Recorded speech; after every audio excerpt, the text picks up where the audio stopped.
Hi and welcome on into this iRacing video. In this video we're going to be testing each of the GT3 cars, looking at lap time, handling, top speed. I'll be taking a note of each of the lap times. We're going to be doing this around Lime Rock, and at the end of the video we'll collate the results and see how we feel about each one. Okay, let's jump into the first car. Okay, up first is the Audi R8 LMS. Let's jump in and see how we do.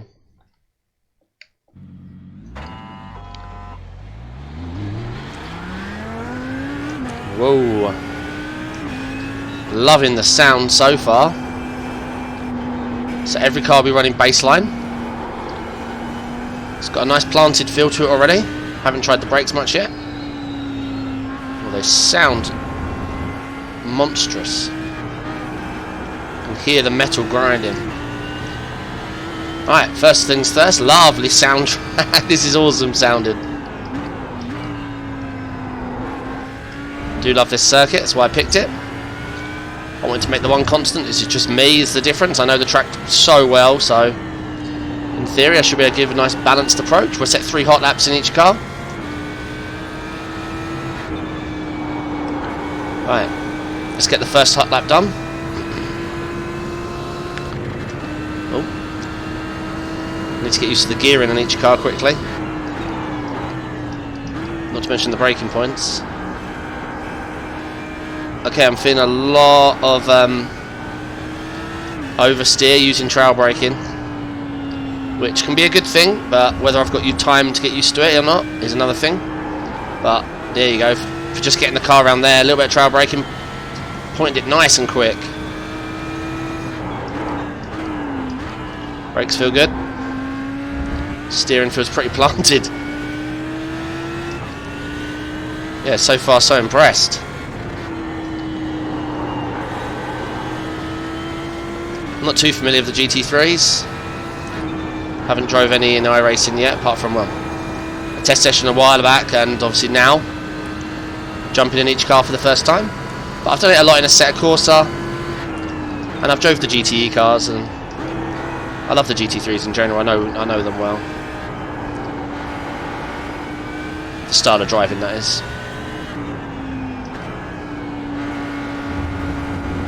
Wow, this is feeling good. The oversteer of trail braking might be a bit much for people new to iRacing looking to pick a GT3 car, but this car has a nice planted feeling to it, which does give you a lot of confidence.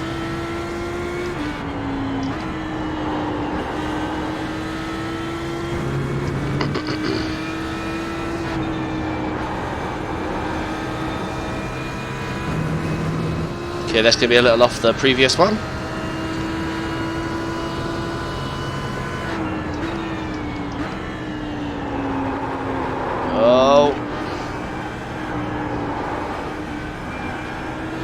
Oh, we made it work.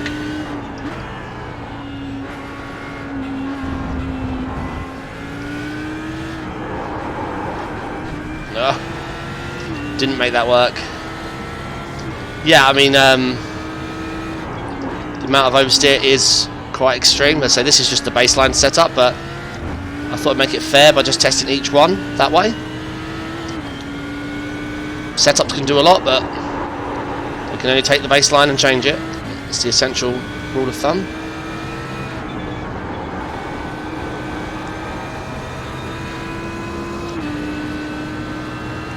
Okay, there you go. So the best in the Audi was 52.8. Okay, I'm going to jump out and we'll jump into the next one. Okay, now it's the turn of the BMW Z4 GT3. Oh, that's quite some sounds. Obviously I'm excited to try this car because I run the BMW M8 in my GT series. So we shall see.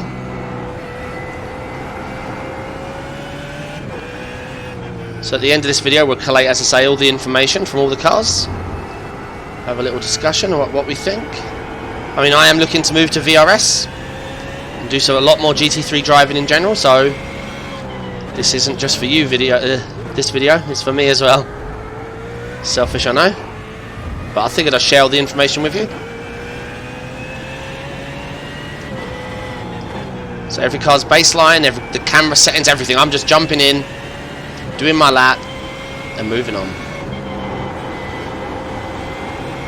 Alright, here we go. The handling feels... It doesn't feel as planted, but my god, it feels like it could turn anything. It feels really easy to handle. It feels like there's a pinch of trail braking on all the time. It's whether it's faster or not than the Audi so far, I don't know, but the handling, it's a twin cost though, because it's not as planted, but very, very nice handling.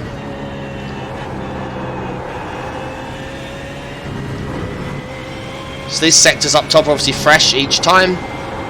It's not keeping the previous car's result.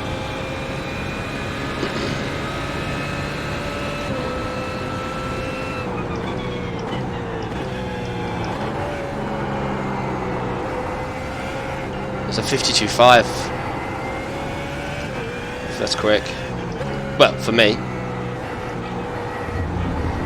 For me on my first lap driving the car ever.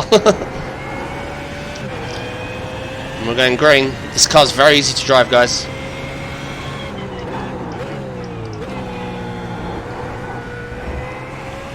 If it looks like I've drove this car lots, it's not. This is just jumped in. Baseline setups, I haven't tuned my brake.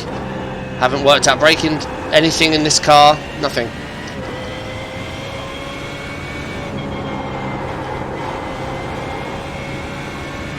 Wow, impressive.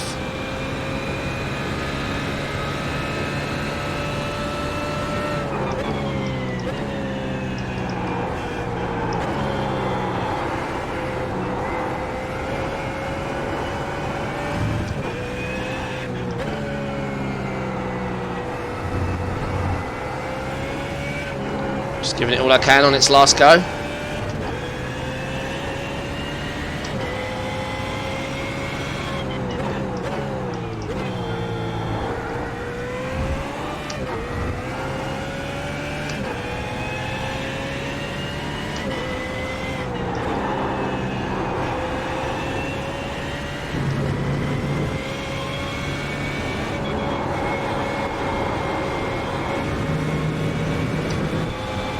Wow, I thoroughly enjoyed driving that. 51.7. Excellent. Alright. I'll see you in the next one. Okay, now it's the turn of the Ferrari 488 GT3. Let's jump in. Wow. That's a striking look. And it sounds like a Ferrari.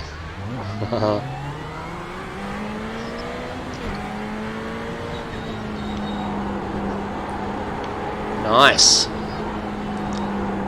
Once again, much like the Audi, trail braking has a lot of kick to it. But I could really grow to like that, but obviously it takes practice. It's got a bit of oversteer to it.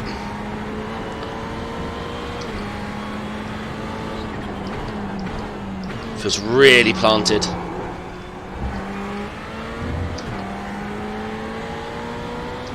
Planted's a good, confident feeling to it.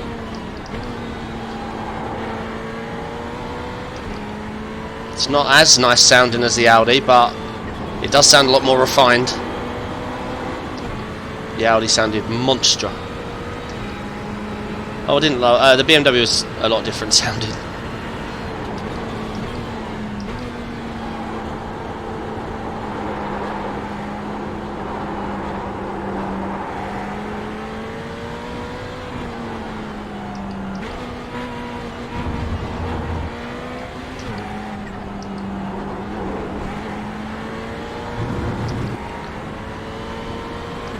Impressive so far. I am struggling a little on the brakes. I didn't refine any car. Just jumping in. but that gives you a good raw feeling of the differences.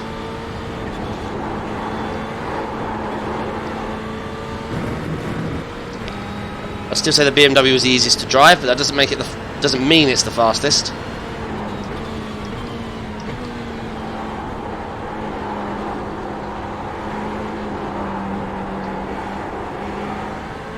It's just so planted. The only time you're oversteering is you're on and off, when you're on and off the brakes.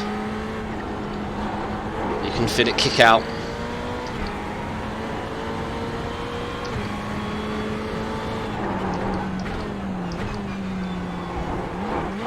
Oh, come on. Alright, next lap needs to be a good one.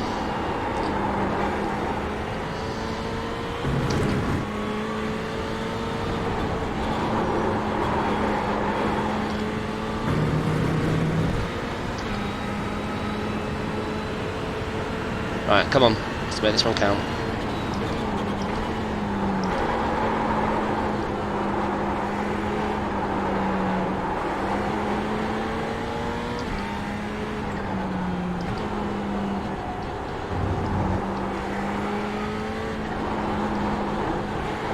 When your throttle's in, this car is so smooth.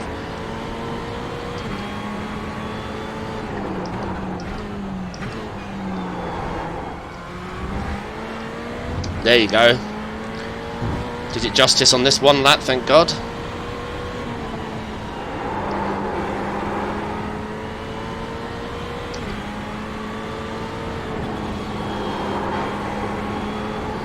Nice.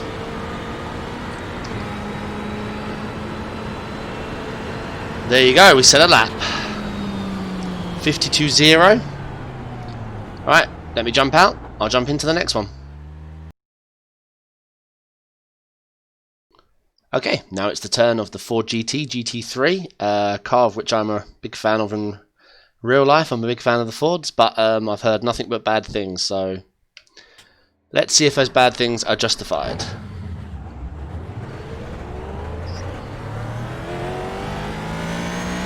Wow, that's a long first gear.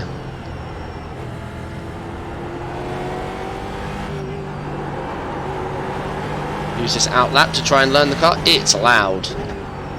Whoa.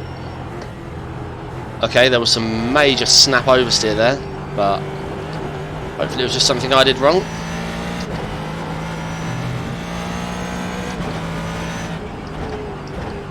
Force feedback's coming through quite strong.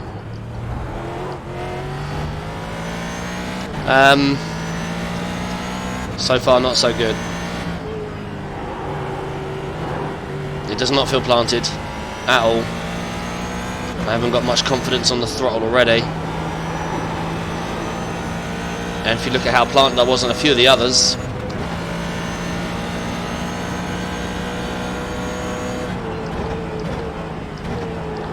I can feel it tugging at my force feedback. But at least I do get the information.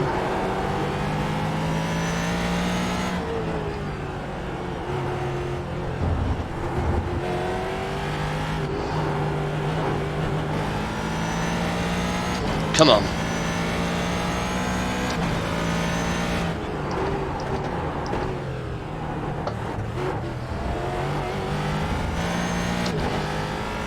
Alright, so at the moment I wouldn't recommend this to anyone just about to jump in GT3 for the first time and fighting the car. Well, unless this lap's going to be astonishingly quick, which it doesn't feel, then this is quite difficult to drive.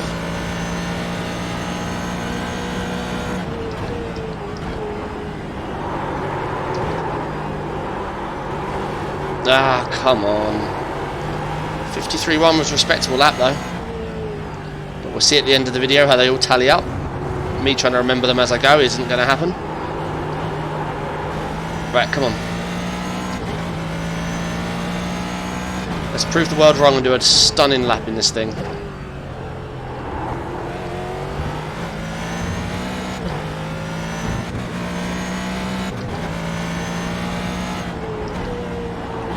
The oversteer is real.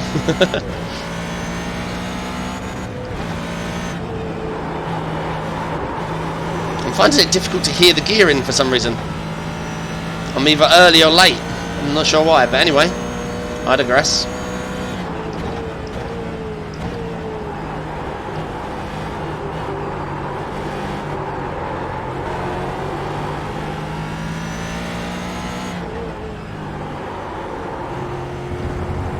I mean, it's the opposite end of the spectrum compared to the BMW.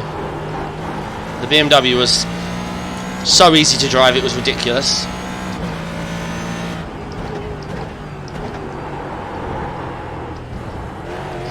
I have to say, I was about to say I'm enjoying driving this, but it's a lot of work.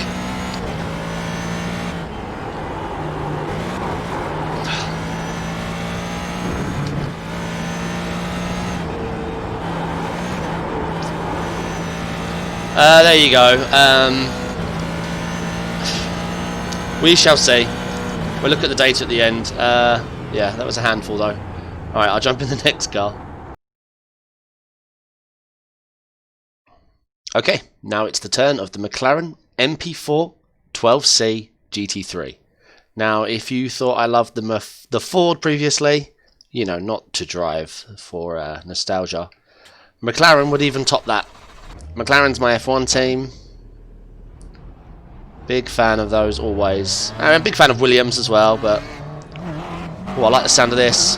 Now, I've heard bad things about this car, much like the Ford, but we're either going to prove them right or wrong.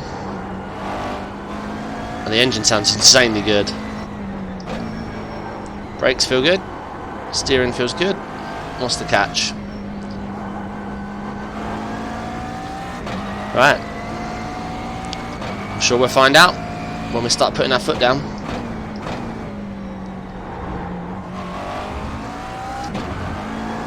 Whoa, Christ. Okay, so I got massive amounts of oversteer coming out of that. I could feel it all through my pedal, from my throttle, through my wheel.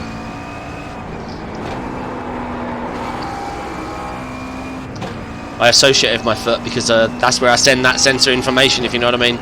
Depends on if it's oversteer, understeer, lock up.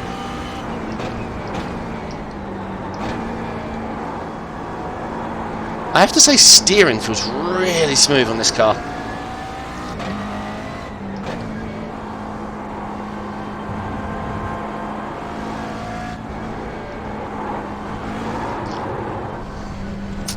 Alright, well that's the first off track properly of all the cars. Didn't even happen with the Ford. Alright. At the top end of the throttle, you seem to get a lot of snap oversteer. Or if it's coming off the brake, I'm not sure. I haven't decided which yet. Both have just jumped out on me.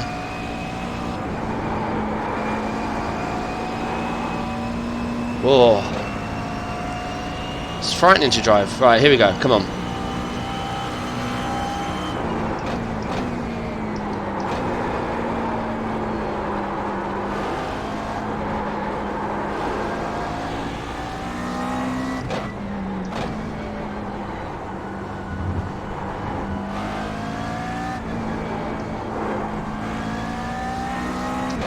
Nice. So far, this lap feels really good.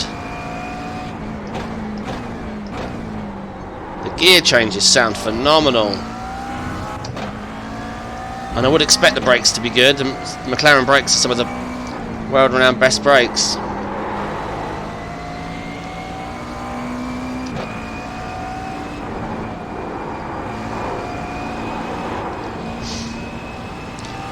The oversteer.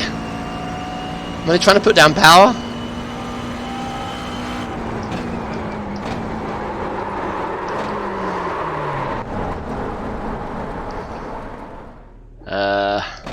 Well, this was our last lap with the McLaren. Alright, that was actually a really good lap, the last one. Well, 52.5.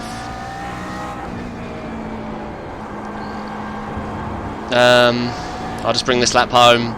There's no point me doing an extra lap, guys, because where's the relationship then?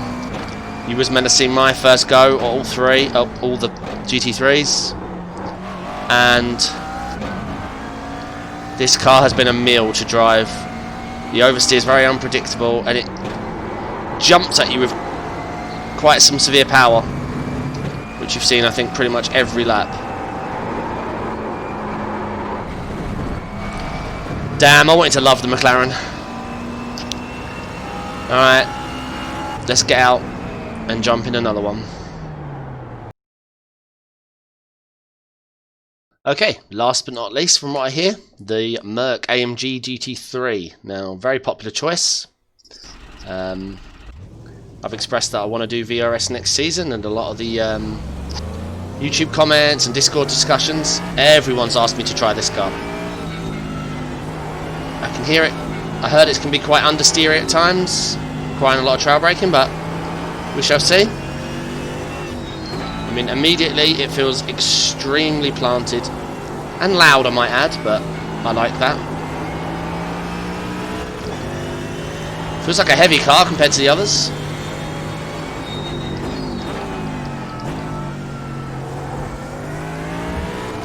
Very planted. And it sounds awesome.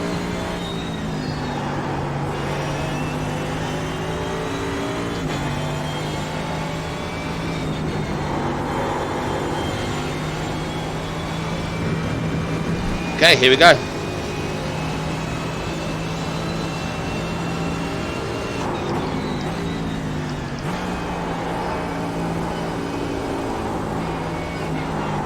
Yeah, I see what I mean by the understeer. So have to trail brake that extra bit. But it leaves you feeling very confident.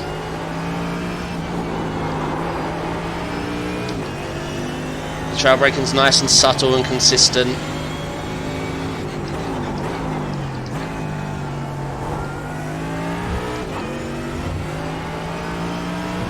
I'd say this is as planted as the as easy to drive as the BMW, but for anyone new, it does require that extra trail braking.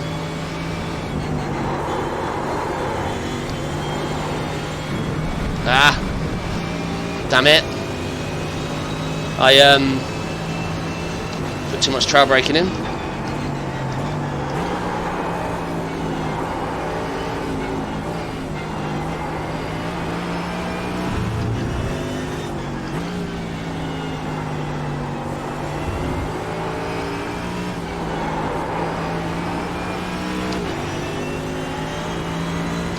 Nice, very confident feeling car. It oozes smoothness.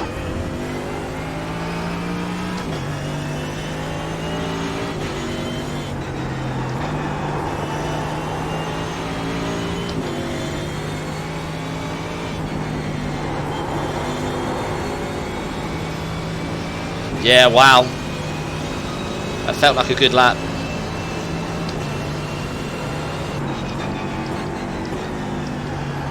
Doesn't feel as fast on the straights, but I could be wrong.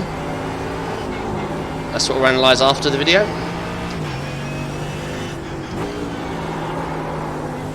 Ah.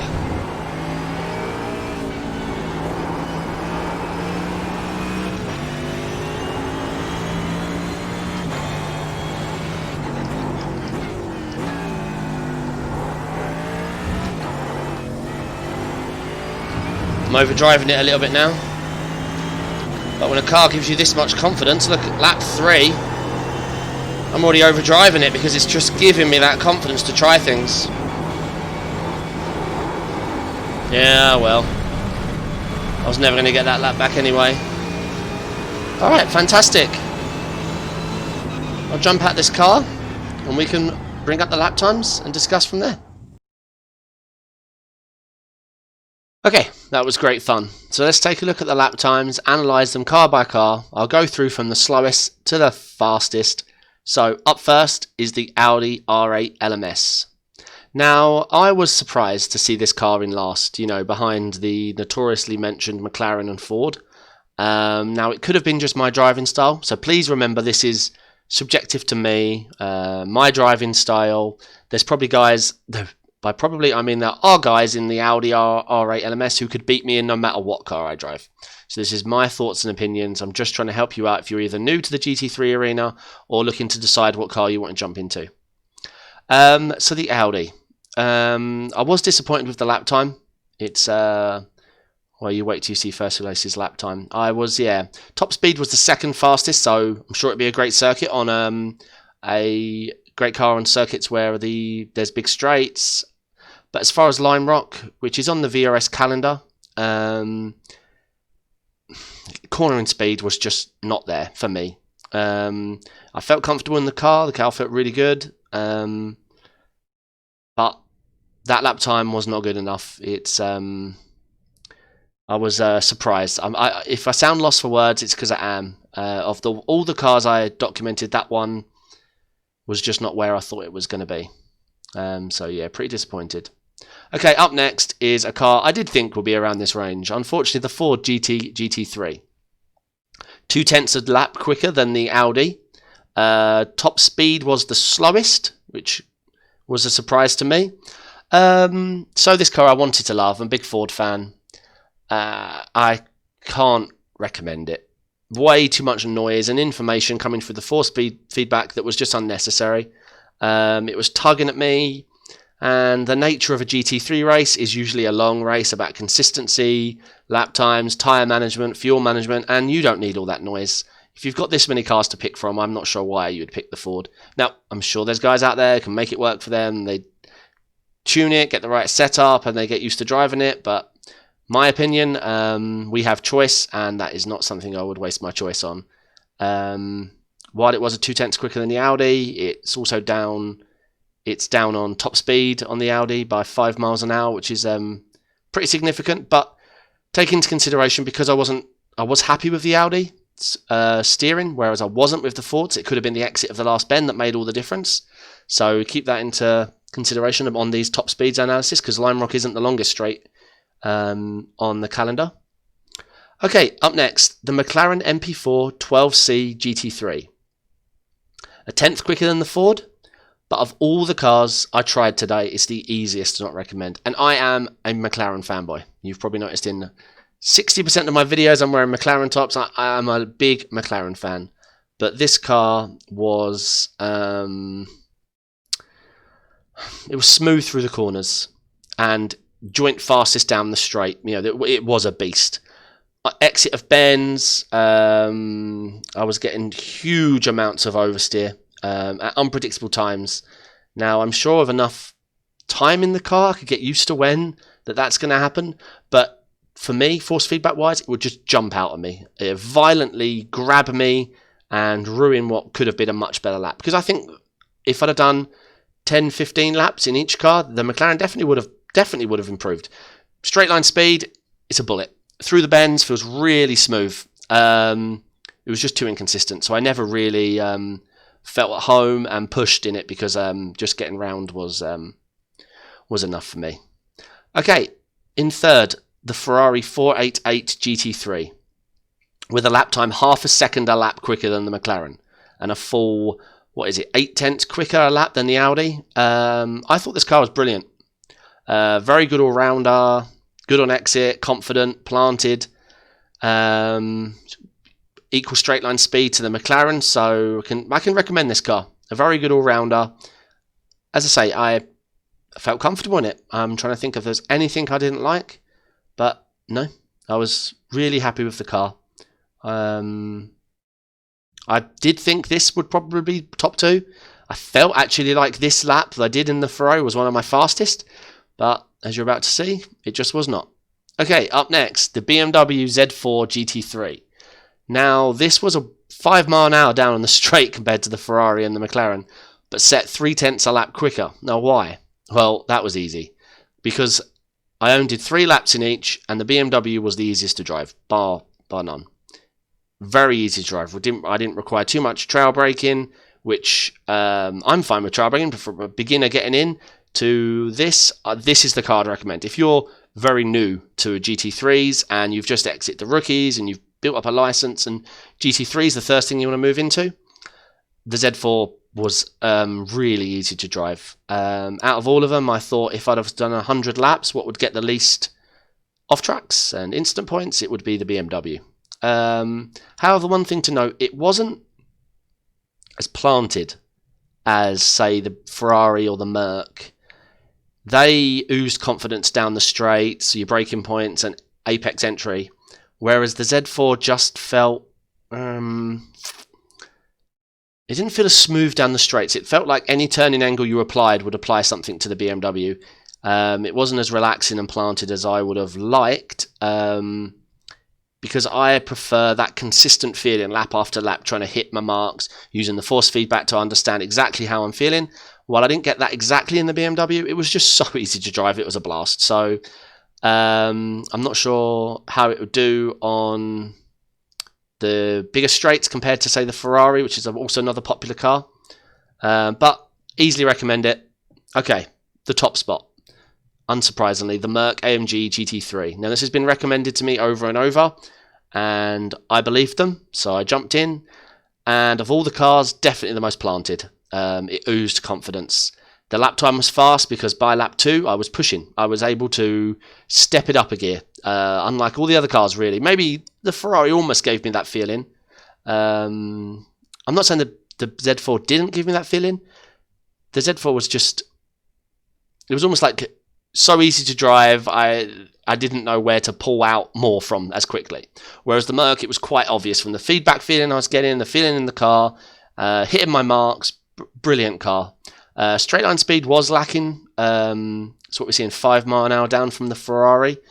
So that could affect it, but brilliant car. I mean, a tenth quicker than the Z4, 4/10 a lap quicker than the Ferrari, if you can believe that. Remember, this is me driving, and a whopping 1.2 seconds a lap quicker than the Audi. So you can see what I mean by the word planted. If you're new, or if you know, this is something you just want to do for an endurance or something, I felt really, really comfortable in the Merc. Now, one thing to note, which I seem to have said about every car but the Ferrari, is the Merc did have the most understeer of all the cars. Now, while that's not a problem if you're happy with trail braking and you know, understanding the car and learning it and and getting a good setup, that was the baseline setup. It had a little bit more understeer than most of the cars, but I worked with it fine. Well, as you can see, the lap time was good, and at Lime Rock, understeer would cost you a lot. But it's just something to note why the Z4 for newcomers got my recommendation over the Merc was because the Z4, you could hit a good lap time with little to no understanding of trail braking and lap consistency. It was just an easy car. The Merc, however, is looking like it's going to be my choice for me. Not just because it got fastest lap, obviously that really does help, but because of the planted feeling. It's going to be a series I'm moving into where we're doing a lot more laps. I have to worry about tyre temps and fuel, and I don't want to be stressing too much about how I feel about the inputs of the car. The Merc just felt planted, fast, and I was very impressed. Okay, let me know down in the comments what GT3 car you drive, what GT3 cars you like, what you thought of my thoughts, what you think of this style video, and if there's another series you'd like me to do where I analyse each of the cars. Yeah, let me know if there's anything you missed or you'd like to see, and I will get back to you. Okay, like if you like, sub if you want to see the next one, bell notification if you want to know when the next one comes out, but other than that, I'll catch you on the next one. Alright, thank you very much, guys. Goodbye.